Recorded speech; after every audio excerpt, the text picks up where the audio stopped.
Si has llegado hasta aquí, seguramente has escuchado varias veces estos términos, backend y frontend. En un video anterior ya te lo he explicado de una forma rápida, pero ahora quiero explicártelo de una forma más detallada, para que entiendas a qué se refieren estos dos términos. Antes de continuar, quiero que veas estos dos buenos memes. Estoy seguro de que viéndolos vas a entender mucho mejor lo que te voy a explicar. A la izquierda tenemos al grandioso Homero, cuando intentó bajar de peso y le quedó mucha piel colgando y se la ató atrás. A tu izquierda, dentro de esta imagen, puedes ver lo que sería el frontend, la parte atractiva y visual. Y a tu derecha, la parte no tan atractiva y a veces caótica. Y lo mismo ocurre para el segundo meme, donde claramente puedes ver la diferencia entre lo que es, a modo de broma obviamente, frontend y el backend. Bueno, continuando con la parte seria de este video. ¿Qué es el frontend? El frontend es la parte visible de una página web o de un sitio web o de una aplicación web. Digámosle página web para simplificar. Entonces, el frontend es esta parte visible, que incluye los colores, la posición que tienen los elementos, los tamaños que van a tener, los elementos en sí, ya que hay diferentes tipos, los movimientos que estos van a realizar, ya sea si tú deslizas la página, subes, sales de la página, etc. Son movimientos de estos elementos. Las sombras que pueden tener estos elementos.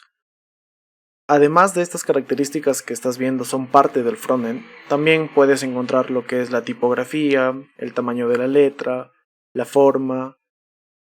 Hay muchas variables que se pueden apreciar en el frontend y básicamente se resume en que es todo lo visual, todo lo que el cliente va a poder ver. Las tecnologías principales que se usan en el frontend son HTML, CSS y JavaScript para generar estas plantillas que van a tener un atractivo visual.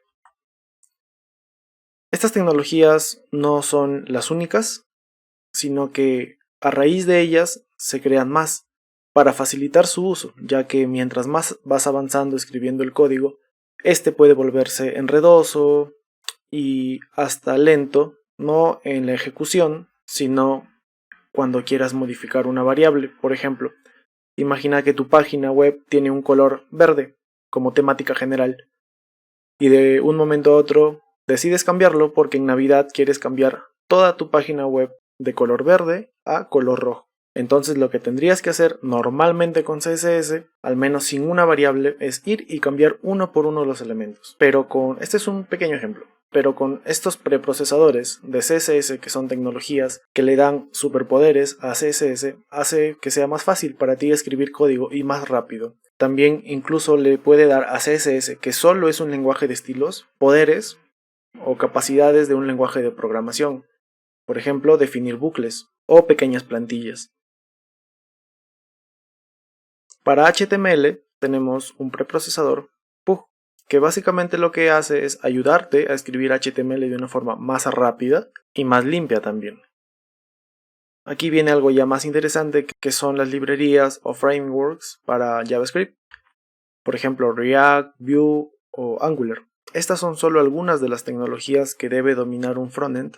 Hay muchas más que incluyen testing, que son pruebas, diseño como programas de escritorio como Adobe XD o programas de diseño web como Figma, que son muy buenos, donde puedes hacer mockups o bocetos de cómo iría la página web o la experiencia de usuario. Como las que te acabo de mencionar, hay muchas más que abarcan otras áreas en la parte de frontend, pero principalmente son estas las tecnologías que tienes que dominar.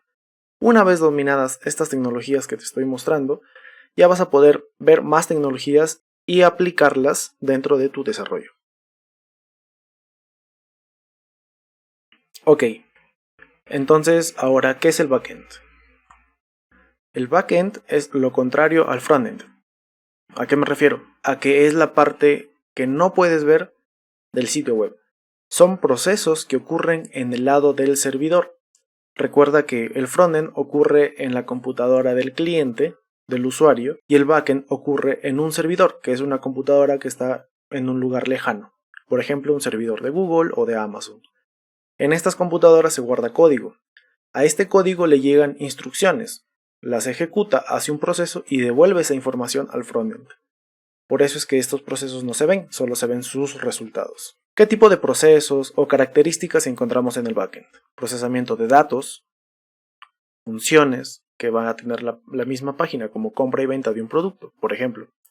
Seguridad para lo que es autenticación o envío y recepción de información, ya sea los datos del usuario, como contraseñas, o el monto que se está pagando por un producto, o la cantidad de tiempo de suscripción.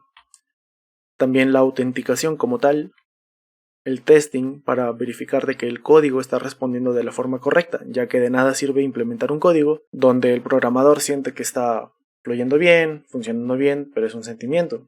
Se tiene que probar y se tiene que testear. Bases de datos que también son administradas a través del backend. Para implementar un backend existen diferentes lenguajes. Puedes hacerlo con C++, Mongo para la base de datos. También puedes implementar backend con PHP, con Node, con Java, con Python. Puedes hacerlo con cualquiera de estas tecnologías. Recuerda que el frontend es independiente del backend. ¿Se comunican? Sí. ¿Cómo? Ya te lo voy a explicar. Ahora, para terminar esta parte del backend, en este canal nos vamos a enfocar en Node como lenguaje para el servidor. Recuerda que Node es un lenguaje basado en JavaScript para ejecutarse en el servidor. Ok, ¿recuerdas que te dije que estos dos pueden interactuar? Obvio, lógico, pero ¿cómo pueden hacerlo? Primero tenemos el backend. Luego tenemos algo llamado API, lo cual es el intermediario de comunicación entre el backend y el frontend.